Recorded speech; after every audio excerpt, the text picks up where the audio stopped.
నమస్తే, welcome to Andhra times news. నేను మీ ఆదిత్య. ముందుగా బులెటిన్ హెడ్లైన్స్.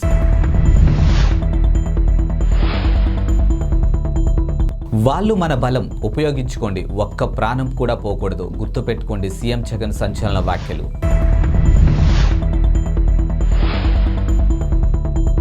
తుఫాన్ ఎఫెక్టు, భక్తులకు టీటీడీ హెచ్చరిక.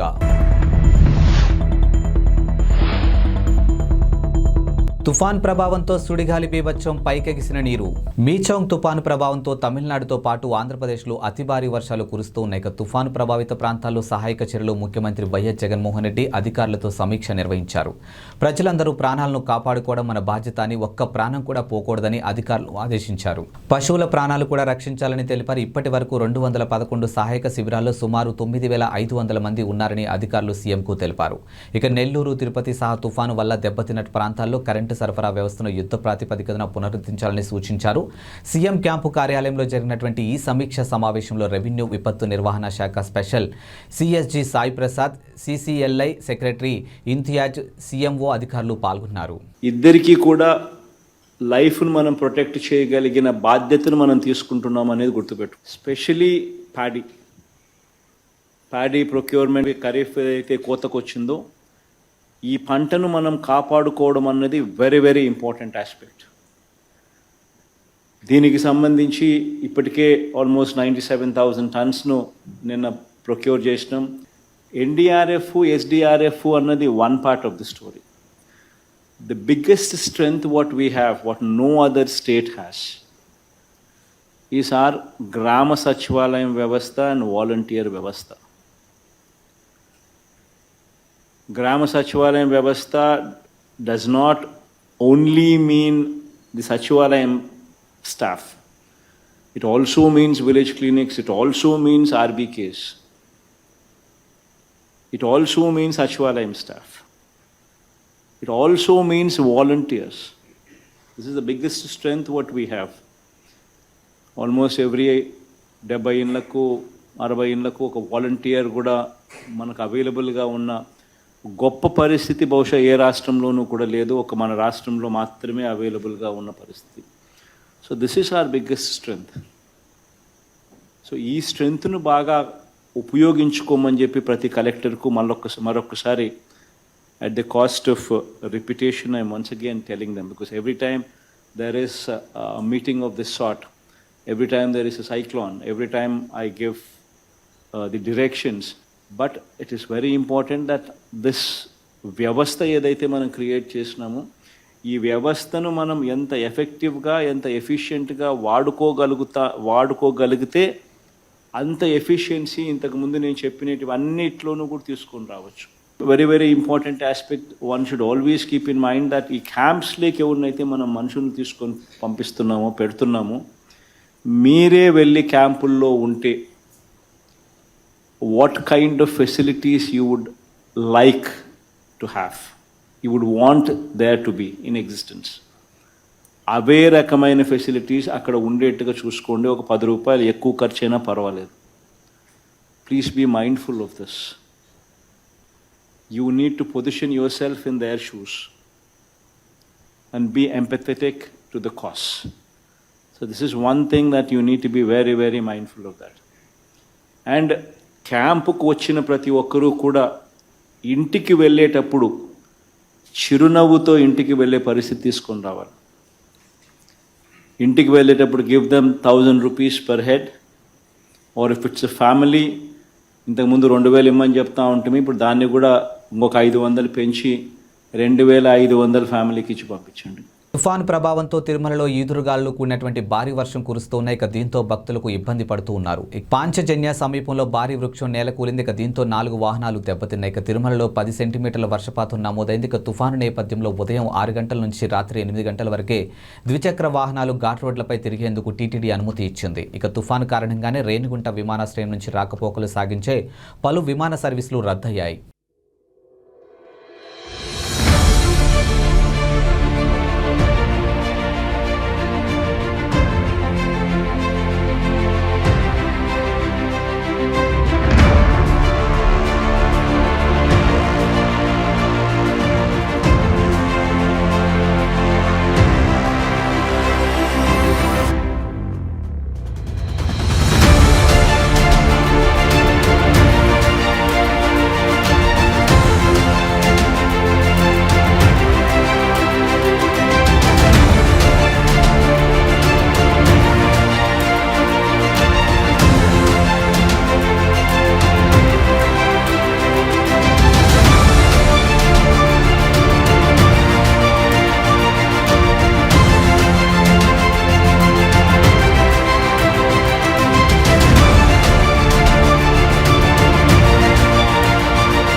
తీవ్ర తుఫానుగా మారిన మీచౌంగ్ ఇక బాపట్ల సమీపంలో తీరం దాటింది. ఇక తుఫాను తీరం దాటే సమయంలో గంటకు 90 నుంచి 100 కిలోమీటర్ల వేగంతో ప్రచండ గాలులు వీచాయి. ఇక పలు ప్రాంతాల్లో అతి భారీ వర్షాలు కురుస్తున్నాయి. ఇక చెట్లు, విద్యుత్ స్తంభాలు నేలకొలిగాయి. ఇక పశ్చిమ గోదావరి, నెల్లూరు, ప్రకాశం, గుంటూరు, పల్నాడు, ఎన్టీఆర్, కృష్ణా జిల్లాల్లో నష్టం ఎక్కువగానే జరిగింది. ఇక కాకినాడ జిల్లా జగ్గంపేట, చెన్నై, కోల్కతా జాతీయ రహదారిపై టోర్నడోను తలపించేలా నీరు పైకెక్సింది. ఇక గండేపల్లి పెట్రోల్ బంక్ వద్ద సుడిగాలి బీభత్సం చేసింది.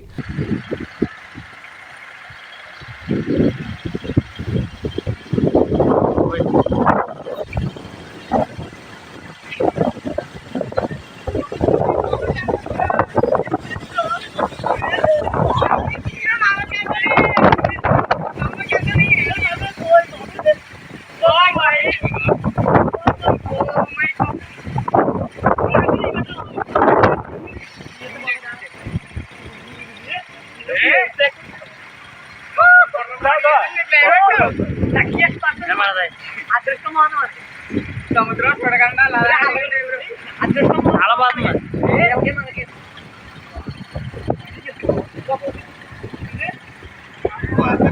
మళ్ళీ చూడలేదు ఫోకస్ మరి జీవితంలో చూస్తాను చూడాలని చెప్తున్నాను. ఇలాగే జీవితంలో చూడమని ఫోకస్ వచ్చింది అవి అది జుంజే జుంజే జుంజే మళ్ళీ మళ్ళీ రాదు అవి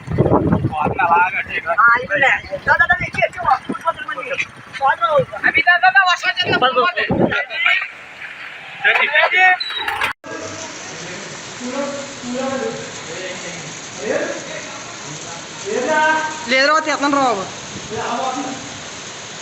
ఓ బాబు ఇంత దారుణమే. ఇప్పుడు దాకా చాలా స్పీడ్ వచ్చిందిరా. ఎప్పుడు చూడలేదురా. ఇదేరా ఫస్ట్ అమ్మ బాబు అంత పొగలు అవుతుందిరా బాబు. అది ఓ బాబా ఎన్ని జుట్టు చేయి బట్టలు గుట్టలు ఓయ్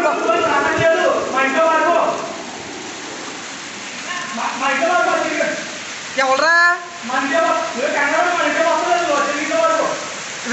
వచ్చాము ఇవిడే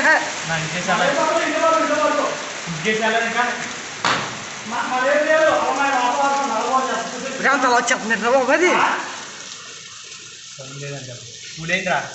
అదేదో పేలిపోయింది. ఎవరా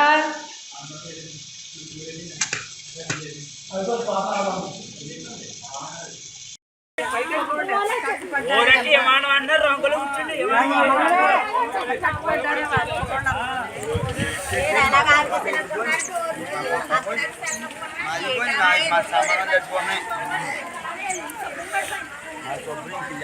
పాటు కొట్టుకొని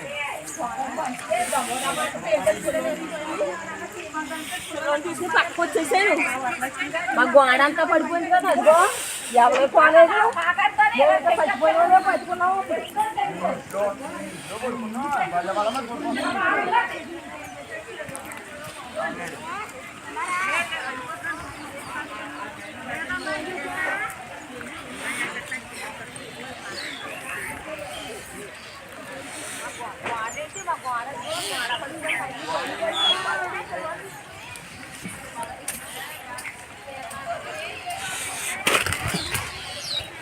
పోయి వాళ్ళు రెండు పోయి మొత్తం పోయాలి.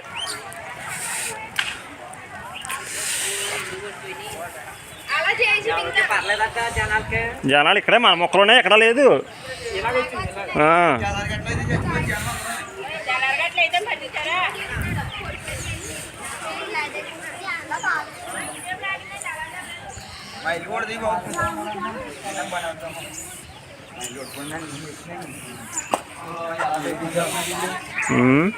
అర్జెంట్ గట్టే వాళ్ళు రావాలి కదా కరెంట్ వాళ్ళకి. బాబోయ్ నాకు ఎక్కడ ఏం లేదు.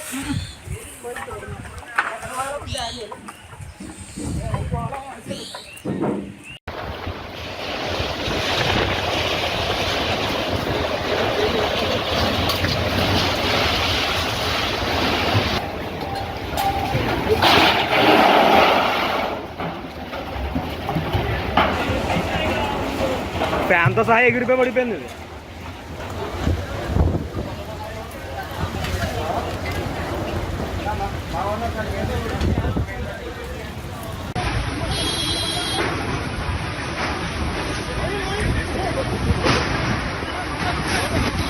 తెలంగాణ కొత్త సీఎంపై ఉత్కంఠకు తెరపడింది. ఇక రాష్ట్రానికి కాబోయే ముఖ్యమంత్రిగా కొడంగల్ ఎమ్మెల్యే టీపీసీసీ అధ్యక్షుడు రేవంత్ రెడ్డిని కాంగ్రెస్ అధిష్టానం ఖరారు చేసింది.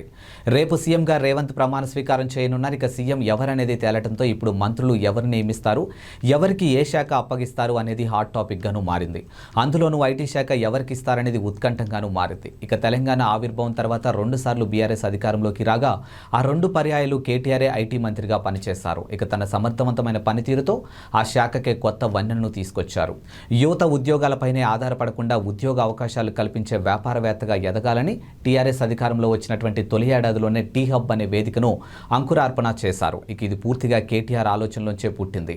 7 ఏళ్లు తిరిగేసరికి టీ హబ్ ప్రపంచ స్థాయి స్టార్టప్లకు వేదికగాను మారింది. తన తల్లి మొబైల్లో ఉన్న ఓ యువతి ఫోటోను చూసి ప్రేమలో పడిపోయిన యువకుడు ఆమెను పెళ్లి చేసుకోవాలని నిర్ణయించుకున్నాడు. ఆ ఫోటోలో ఉన్న యువతిని మన దేశం కాదని, ఆమె విదేశీ అమ్మాయిని తెలిసింది.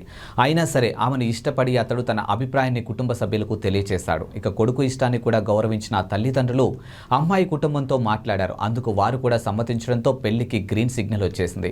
కానీ ఇంతలో కరోనా, వీసా సహా పలు ఆటంకాలు ఎదురవడంతో 5 ఏళ్ల పాటు నిరీక్షించాల్సి వచ్చింది.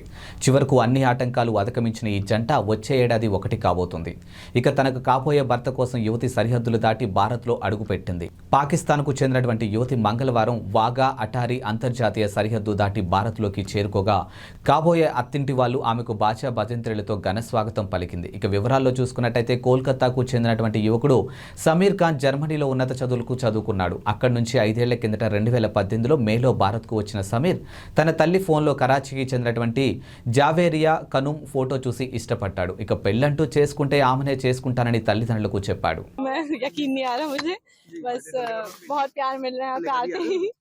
बहुत खुश हूँ मैं। 5 साल के बाद 5.5 साल के बाद अब हमें जाके मुझे वीजा मिला है तो मैं आ सकी हूँ यहाँ पे। तो खाली पासपोर्ट वगैरह आ गए थे वापस। आपका शादी में सबको मुबारक है करते हैं मैं पहले हफ्ते जनवरी में, और शुक्रिया है मुझे इंडियन गवर्नमेंट, पाकिस्तानी गवर्नमेंट का और मकबूल अहमद जी का, जिन्होंने मेरी बहुत मदद की है इस वीजा प्रोसेस में। తెలంగాణ నూతన ముఖ్యమంత్రిగా రేపు ప్రమాణ స్వీకారం చేయబోతున్నారు రేవంత్ రెడ్డి. ఇక ఢిల్లీలో బిజీగా గడుపుతున్నారు. ఇక అధిష్టానం పిలుపుతో నిన్న సాయంత్రం అకస్మాత్తుగా ఆయన ఢిల్లీకి వెళ్లారు. ఇక ఆయన ఢిల్లీ చేరుకోవడానికి ముందే ముఖ్యమంత్రిగా రేవంత్ పేరును అధిష్టానం ప్రకటించింది.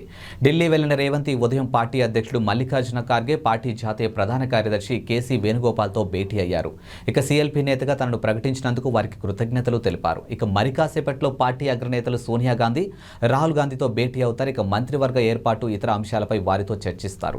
అలాగే ప్రమాణ స్వీకార కార్యక్రమానికి వారిని ఆహ్వానిస్తారని సమాచారం. తెలంగాణ ముఖ్యమంత్రిగా గురువారం ప్రమాణ స్వీకారం చేయబోతున్న రేవంత్ రెడ్డికి శుభాకాంక్షలు వెల్లువెత్తుతూ ఉన్నాయి. ఇక పార్టీలకు అతీతంగా నేతలు అభినందనలు తెలియజేస్తూ ఉన్నారు. ఇక టీపీసీసీ అధ్యక్ష బాధ్యతలు అప్పగించిన సమయంలో రేవంత్ని తీవ్రంగా వ్యతిరేకించిన కాంగ్రెస్ పార్టీ సీనియర్ నేత కోమటిరెడ్డి వెంకటరెడ్డి కూడా ఈ జాబితాలో చేరిపోయారు. ఎక్స్ వేదికగా శుభాకాంక్షలు తెలిపారు. ఇక సీఎల్పీ నేతగా తెలంగాణ ముఖ్యమంత్రిగా ఎంపికైన రేవంత్ రెడ్డి సోదరుడికి అభినందనలు. ఇక తెలంగాణలో కల్వకుంట్ల కుటుంబ పాలన కూలదోసి ప్రజాస్వామ్య ప్రభుత్వ ఏర్పాటుకు కాంగ్రెస్ పార్టీకి మద్దతిచ్చిన ప్రజలకు ధన్యవాదాలంటూ వెంకటరెడ్డి ట్వీట్ చేశారు. ఇక గతంలో ఇద్దరు ఒకే వేదికపై ఉన్న ఫోటోను ఆయన షేర్ చేశారు. బీజేపీ తెలంగాణ అధ్యక్షుడు కిషన్ రెడ్డి కూడా ఎక్స్ వేదికగా రేవంత్ రెడ్డికి శుభాకాంక్షలు తెలిపారు. నంద్యాల జిల్లా మహానంది ఆలయానికి భక్తుడు విలువైన కానుక అందజేశారు. ఇక నంద్యాలకు చెందినటువంటి రిటైర్డ్ ఎస్బీఐ మేనేజర్ మారం వెంకట సుబ్బయ్య దంపతులు 35 కేజీల వెండితో తయారు చేయించినటువంటి రుద్రాక్ష మండపాన్ని ఆలయానికి అందజేశారు. ఈ రుద్రాక్ష మండపంను ఆలయ ఈవో చంద్రశేఖర్ రెడ్డికి దాతలు అందజేశారు. ఇక కార్తీక 3వ సోమవారం సందర్భంగా ఆలయంలో సంప్రోక్షణ అనంతరం దాతలు కుటుంబీకులు శ్రీ మహానందీశ్వర స్వామివారికి ప్రత్యేక పూజలు నిర్వహించి రుద్రాక్ష మండపాన్ని అందించారు. దాతలు వెంకట సుబ్బయ్యకు కుటుంబీకులు ఆలయ ఈవో చంద్రశేఖర్ రెడ్డి కృతజ్ఞతలు తెలిపారు. ఇక మహానందిలో మరింత మంది భక్తులు విరాళాలు అందజేసి ఆలయ అభివృద్ధిలో భాగస్వాములైన స్వామి అమ్మవార్ల కృపకు పాత్రులు కావాలని ఈవో కోరారు. ఇక రుద్రాక్ష మండపం గర్భాలయంలో స్వామివారి కోసం అలంకరిస్తారు. ఇక కార్తీక మాసం కావడంతో మహానందికి భక్తులు భారీగా తరలివచ్చారు. ఇక ప్రత్యేక పూజలు నిర్వహించారు. కర్నూలు జిల్లాలో పొలం వెళ్లిన రైతును అదృష్టం వరించింది. ఇక తుగ్గలి మండలం జొన్నగిరికి చెందినటువంటి పొలంలో కంది పంటను సాగు చేశారు. ఈ క్రమంలో పొలంలో పనులు చేస్తుండగా ఆమెకు ఓ రాయి దొరికింది. వజ్రంగా భావించి అనుమానంతో ఓ వజ్రాల వ్యాపారికి చూపించగా అది వజ్రం అని రైతుకు చెప్పారు. ఇక కొద్ది రోజులుగా కురుస్తున్న వర్షాలకు ఆ వజ్రం పైకి తేలి ఉంటుందని భావిస్తూ ఉన్నారు. ఆ వజ్రాన్ని వ్యాపారి 6 లక్షలకు కొనుగోలు చేశారు. గతంలో వజ్రాలు దొరుకుతున్నాయి అంటే అదృష్టంగా భావించేవాడినని, కానీ తనకు వజ్రం దొరకటం ఎంతో ఆనందంగా ఉందని పేర్కొన్నారు. ఇక కర్నూలు జిల్లాలోని జొన్నగిరి పగిడిరాయి, కొత్తూరు, పేరవల్లి ప్రాంతాల్లో వజ్రాలు దొరుకుతున్నాయి. ఇక దీంతో జిల్లాలతో పాటు పొరుగు జిల్లాల రాష్ట్రాల నుంచి కూడా జనాలు వచ్చి అక్కడ గాలిస్తూ ఉన్నారు.